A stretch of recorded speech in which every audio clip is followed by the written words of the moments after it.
Hello guys, இன்னைக்கு நம்ம பார்க்க போகிறது சிந்துபாத் அனிமே தான். ஸோ வீடியோக்குள்ளே போகிறதுக்கு முன்னாடி மறக்காமல் எல்லாருமே ஒரே ஒரு லைக் போட்டுருங்க. அதே மாதிரி நம்ம சேனலுக்கு நீங்கள் சப்ஸ்கிரைப் பண்ணலையா, சப்ஸ்கிரைப் பண்ணி வச்சுக்கோங்க. ஏன்னா அப்போ தான் ஒரு எபிசோடு உங்களை தேடி வரும். சரி வாங்க, நம்ம டைம் மிஸ் பண்ணாமல் எப்பிக்குள்ளே போகலாம். எப்பிக்கோட ஆரம்பத்திலேயே ஃபைனலி அந்த ஆட்டிமேரா அந்த இடத்துக்கு அவங்க வந்துடுறாங்க. இது ஒரு வேஸ்ட்லேண்டு. அது போக இந்த உலகத்திலேயே மிகப்பெரிய வேல்யூட இருக்கிற இடம்னா அது இதுதான். அவங்க இதை பார்த்து ரொம்ப எக்ஸைட் ஆகுறாங்க. திடீர்னு ஒரு மிகப்பெரிய பறவையும் பறந்து போகும். அதோட சைஸே பல மடங்கு ரொம்ப பெருசா இருக்கும். மேல 2 அழகான பொண்ணுங்களும் இருக்காங்க. ஹேய் பாத்தியா, இங்க வந்து நியூவா விசிட்டர்ஸ் வந்திருக்காங்க. சரி பார்க்கலாம், இவங்களால தாண்டி வர முடியுதானே. உங்களால தாண்டி வர முடிஞ்சா நம்ம நைட்டு ஜாலியா இருக்கலாம். அவங்களுக்கு என்ன நம்பிக்கைனா, எப்படியும் இங்க தாண்டி வர முடியாது அப்படின்னு அவங்க நம்புறாங்க. அது போக பசங்கனாலே இப்படிதான், அவங்களோட மைண்டை முழுக்க வித்தியாசமா எதோ நிரம்பி இருக்கும். இப்படின்னு இவங்க டீஸ் பண்றாங்களா. நம்ம சிந்துபாத் சொல்றான், ரொம்ப நன்றி இப்படி சொன்னதுக்கு, நான் கண்டிப்பா உங்களுக்காக அங்க வரேன், நைட்டு என்ன நல்லா பாத்துக்கோங்க. இப்படி இவன் சொல்லும் போது அவங்க 2 பேரும் பிளஷ் ஆகுறாங்க. அந்த பொண்ணு கத்தி விட்டுறா, ஹேய் நீ உண்மையிலேயே ஒரு இடியட் தான் இப்படின்னு சொல்லிட்டு அவங்க போறாங்க. அங்க போகும்போது அந்த பொண்ணு யோசிக்கிறான், ஏன் தெரியல அந்த பையன் ரொம்ப கூலா எனக்கு தெரிஞ்சான். உனக்கே தெரியும் நம்ம நடிச்சோம் அவ்வளவுதான், அதனால சீரியஸா எடுத்துக்காது எதையும். ஆனா சொல்லணும், அவன் அந்த இடத்துல ரொம்ப கூலா இருந்தான். சரி அவன் வேலையை தாண்டி வந்தா பாத்துக்கலாம். இதுக்கப்புறம் அவங்க போட்டை விட்டு இறங்கி நடக்கிற மாதிரி இருக்க. அந்த இடமே ரொம்ப ஆபத்தா இருக்குமா. போகும்போது ரொம்ப எனர்ஜெட்டிக்கா போறாங்க.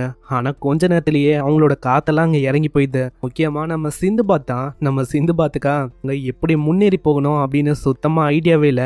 நம்ம ஜாஃபரை பத்தி சொன்னா அவன் அசேஷன, நம்ம மிஸ்ட்ரஸ் அவன் மவுண்டன் மாதிரி இருக்கிற இடத்துலயே வளர்ந்தவன். அவங்க 2 பேருக்கு ஈஸியா இருக்கு. ஏன்னா எனக்கு எதுக்கு கஷ்டமா இருக்கு.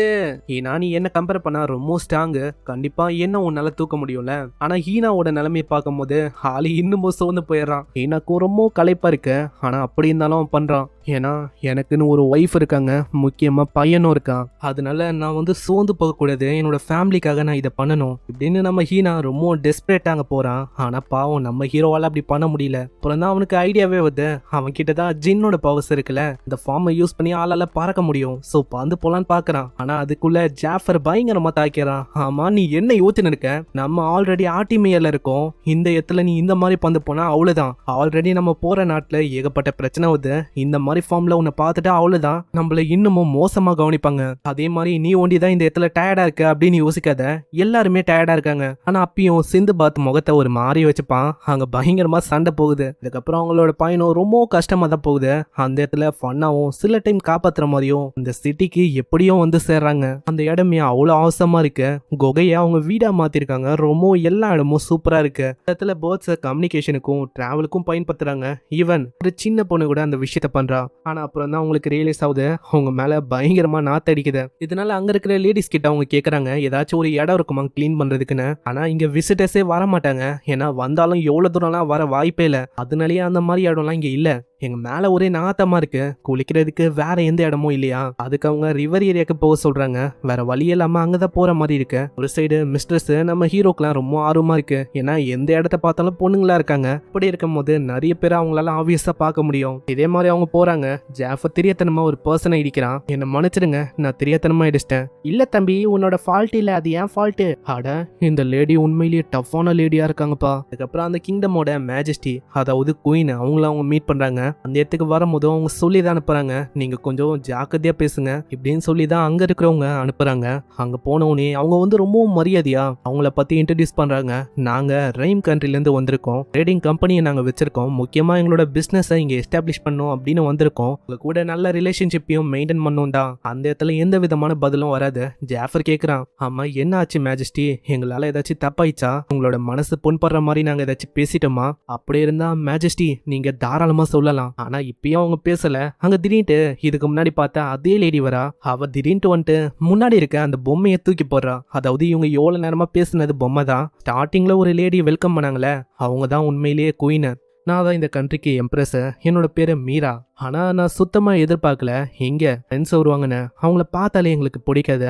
ஏன்னா பெண்களை இந்த ஆண்கள் ரொம்ப கீழ்த்தனமா பார்ப்பாங்க. அதனாலேயே எங்களுக்கு அவங்கள மாதிரி ஆளுங்களை சுத்தமா பிடிக்காது. ஆனா நான் தெரிஞ்சுக்க ஆசைப்படுறேன், இப்போ எதுக்காக என் முன்னாடி மென்ஸ் இருக்கணும். நான் இந்த விஷயத்துக்கு ஒத்துக்கினதுக்கு காரணமோ, அந்த லெட்டர்ல ஒரு பொண்ணோட பேர் இருந்துச்சு, ரீமருன்னு. அது வேற யாரும் இல்ல, நம்ம ஹீனாவோட ஒய்ஃப் தான். அவங்களோட பேர் இருந்துச்சு, ஆனா அவங்க இருக்கிற மாதிரி தெரியலையே. அது கரண்டா அவங்க பிரெக்னெண்டா இருக்காங்க, அதனால தான் அவங்களால வர முடியல. இதுக்கு அவங்க ஒத்துக்கிற மாதிரியே இல்ல. ஜாஃபரும் கெஞ்சி பார்க்கறான். ஆனா அவங்க கேட்கலையா. உடனே நம்ம ஹீரோ போயிட்டு நீங்க என்ன நம்பலாம், எங்களோட பவரை வச்சு நான் ஹெல்ப் பண்ணுவேன், அதே மாதிரி நான் ஒன்றும் மற்றவங்கள மாதிரி உங்களை ஏமாத்த மாட்டேன், நல்லா மயக்கிற மாதிரி பேசுறான். அவங்கள மயக்கிற மாதிரி போறாங்க. இதுக்கெல்லாம் அவங்க அசரவே இல்லை. என்ன இப்படிதான் ஆண்கள் எல்லாருமே பொண்ணுங்களை செடியூஸ் பண்ணுவாங்களா? நான் ஒன்றும் அவங்கள மாதிரி இல்லை, வாய மூடு. நான் நீ அவங்கள மாதிரி இல்லைன்னு நீ அந்த விஷயத்த சொல்லக்கூடாது, நான் தான் சொல்லணும். நான் உனக்கு காட்டுறேன் இந்த கண்ட்ரியில ஒரு உமனை ஏதாச்சும் பண்ணா என்ன ஆகும்னு. அங்க அடுத்த செகண்டே உமன் வாரியர்ஸ் நிறைய பேர் அங்க அப்படியே சுத்து போறாங்க. நம்ம ஜாஃபர் எவ்வளவோ சொல்றான், ஐயோ நீங்க நினைக்கிற மாதிரி இல்ல, நாங்க ஒன்னும் சண்டை போடலாம் வரலங்க. ஆனா அவங்க கேட்கற மாதிரி இல்ல. திடீர்னு நம்ம ஹீரோவோட அந்த வெப்பனை அது பயங்கரமா ஜொலிக்குமா. அப்புறம் தான் அவங்களுக்கு தெரியுது இந்த குயின் இருக்காங்களே மீரா, இவங்களும் ஒரு டஞ்சன் கான்கரர் தான், இவங்க கிட்டயும் அதுக்கான பவர்லாம் இருக்கு. அங்க நம்ம ஹீரோ யோசிக்கிறான், இந்த டைம்லயா இது மாட்டி வேணும், அதனால அந்த வெப்பனையும் விடாம அவங்க ஏத்துக்கிறாங்க. அது போக ஜாஃபர் மத்தவங்க கிட்டயும் இந்த மாதிரி ஏதாச்சும் இருக்கும்னு சொல்லி எங்களை ஒண்ணுமே இல்லாம ஆக்கிறாங்க. இவன் துணி உள்ள இருக்கு, ஜெட்டி கூட இல்ல.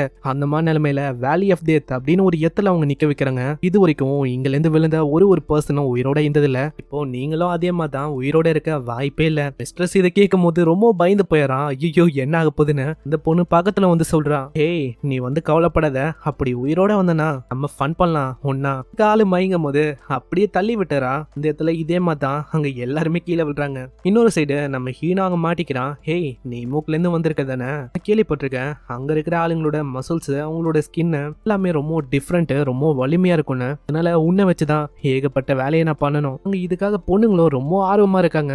அங்க கிட்ட வரும்போது ஓன்னு பயங்கரமா அவன் கத்துறான். இன்னொரு பக்கம் நம்ம ஆளுங்க எப்படியோ சர்வே பண்ணிட்டாங்க. இது ஒரு மிராக்கல் அப்படின்னு தான் சொல்லணும். நான் சர்வே பண்ணலாம் வாய்ப்பு இல்லை அப்படின்னு சர்வே பண்ணிட்டாங்க. அந்த இடத்துல சிந்துபாத் வேற, ஆமா அந்த பொண்ணு கடைசியா அவன் கிட்ட என்ன சொன்னா, சொல்லு சொல்லு அப்படின்னு அவன் கேட்டு இருக்கான். ஹேய் ரெண்டு பேரும் ஃபர்ஸ்ட் அந்த விஷயத்தை கீழே மறைங்க, ஏன்னா நீங்க அதை மறைக்கவே மாட்டீங்க. ஸ்கிரீன்ல அதெல்லாம் நம்ம காட்டக்கூடாது, ஸோ அதை ஃபர்ஸ்ட் மறைங்க. மறைக்கிறதுக்கு என்ன பண்ணும் அப்படின்னு அவங்களுக்கு தெரியல. ஒரு இலை இருக்குமா, அதை வச்சு மறைக்கிறாங்க. சரி இந்த விஷயம் சால்வ் ஆயிடுச்சு, ஆனா இப்பயும் வாழ்றதுக்கு சாப்பாடு வேணும் இல்லையா? இங்க வந்ததுல இருந்தே அவங்க சாப்பிடல, அவங்களோட வயிற்றுலயும் பயங்கரமா சத்தம் வந்து என்ன பண்ணுனே அவங்களுக்கு தெரியல. அங்க இப்படி யோசிக்கும் போது நம்ம மிஸ்ட்ரஸ் அவன் கிட்ட ஃபுட் இருக்கு, நான் ஒரு நைட்டா இருக்கும் போது இந்த மாதிரி தான் எனக்கு ட்ரைனிங்கை கொடுத்துருக்காங்க. அதாவது என்னோட டர்பன் இருக்குல்ல, இதுக்குள்ள நாங்க ஃபுட்டை ஸ்டோர் பண்ணி வச்சுப்போம். அவசர காலத்துல கண்டிப்பா இது உதவியா இருக்கும். பேட்டிலுக்கு போறதுக்கு முன்னாடியும் பிரிசன்ல நம்ம மாட்டிக்கினா கூட. அங்க இதை கேட்கும் போது சிந்துபாத்துக்கும் அவ்வளவு சந்தோஷம். சாப்பிடலான்னு போகும்போது ஜாஃபர் அவனோட பங்கை மிஸ்டர்ஸுக்கு தரான். அதனால ஆளுக்கு ரொம்ப சந்தோஷமா இருக்கு. சிந்துபாத் இதுக்காகவே ஜாஃபருக்கு தரான், ஏன்னா அவன் ரொம்ப சின்ன பையன், அதனால இதை நீ சாப்பிட்றது தான் நல்ல விஷயமா இருக்கும். இல்ல சிந்துபாத் இதை நீயே தாராளமா சாப்பிடலாம், ஏன்னா நான் ஒரு அசாசின், பல நாள் பட்னியா கூட இருந்திருக்கேன், எனக்கு இது பழக்கப்பட்ட விஷயம் தான், அவளைக்கும் இது பிரச்சனையே எனக்கு இல்ல. இதை கேட்கிற ஆளு சாப்பிடலான்னு போவானா. மிஸ்டர்ஸ் ஒன்னே பாக்குறான். ஆமா என்ன ஆச்சு, அவன் எனக்கு தந்தான், நீ எனக்கு தர மாட்டியா? ஆமா நான் எதுக்காக தன்னோம்? அட பைத்தியக்காரா, ஜாஃபர் எந்த அளவுக்கு ரொம்ப நல்லவனா இருக்கான், நீயும் இருக்கியே. அவன் அவனோட பங்கு தரான், நீ என்னன்னா தராம இருக்க. ஆனா நம்மளால அதெல்லாம் கண்டுக்காம சாப்பிட்டுறான். இதுக்கப்புறம் நைட் ஆயிடுது, அங்கேயே அவங்க தூங்குற மாதிரி இருக்கு. திடீர்னு பக்கத்துல உசு உசுன்னு சவுண்டு கேக்குது. என்னன்னு பார்த்தா அந்த இடத்துல ஒரே பாம்பா இருக்கு. இதனால நம்ம ஆளுங்க ரொம்ப பயந்து போயிடறாங்க. ஏன்னா சும்மா இல்ல, பெரிய பாம்புல இருந்து சின்ன பாம்பு வரைக்கும் எல்லாமே இருக்கு. அங்க என்ன பண்ணுன்னு மிஸ்டர்ஸுக்கு தெரியாதா? ஜாஃபர் அசால்ட்டா பாம்பை பூச்சு அப்படியே வெட்டி விடுறான். உங்களுக்கு தெரியுமா, இந்த பாம்பை நம்மளால ஃபுட்டா பயன்படுத்திக்க முடியும். ஈவன் பாய்சனஸான ஸ்னேக் அதை கூட நம்ம சாப்பிடலாம், ஜஸ்ட் அதோட மண்டியை வெட்டிட்டா போதும். இது கேட்கிற அவங்களுக்கு அவ்வளவு சந்தோஷம். அங்க எல்லாத்தையுமே காலி பண்ண ஆரம்பிக்கிறாங்க. அட அச்சிக்க வேணாம், இங்க நிறையவே பாம்பு இருக்கு, அதனால பிரச்சனையே இல்லை. இதே மாதிரி அவங்க வாழ்க்கையை என்ஜாய் பண்றாங்க. அவங்களோட வாழ்க்கை காட்டுவாசியோட வாழ்க்கை மாதிரி மாறுது. அந்த இடத்துல அவங்களுக்குன்னு ஒரு வீடு, தூங்குறதுக்குன்னு ஒரு இடம், சாப்பிட்றதுக்கு ஸ்னேக்கு, பக்கத்துல தண்ணி. இப்போ சூரியன் வெளிச்ச படமும் அந்த டைம்ல அங்க ஏந்துப்பாங்க. இந்த மாதிரி ரொம்ப ஜாலியா அவங்க வந்த மிஷினையும் வந்து இந்த மாதிரி விஷயங்களை அவங்க பண்ணிருக்காங்க. இன்னொரு சைடு நம்ம ஹீனா பாவம் எங்க இருக்கானோ எப்படி இருக்கானோ அதெல்லாம் தெரியாம இவங்க என்னன்னா அவங்களோட வாழ்க்கைய காட்டுவாசி வாழ்க்கையா மாத்திட்டாங்க.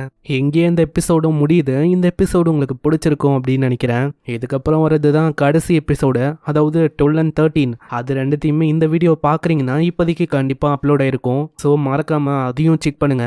நான் உங்களை அங்க சந்திக்கிறேன். தேங்க்யூ ஃபார் வாட்சிங். சைனரா.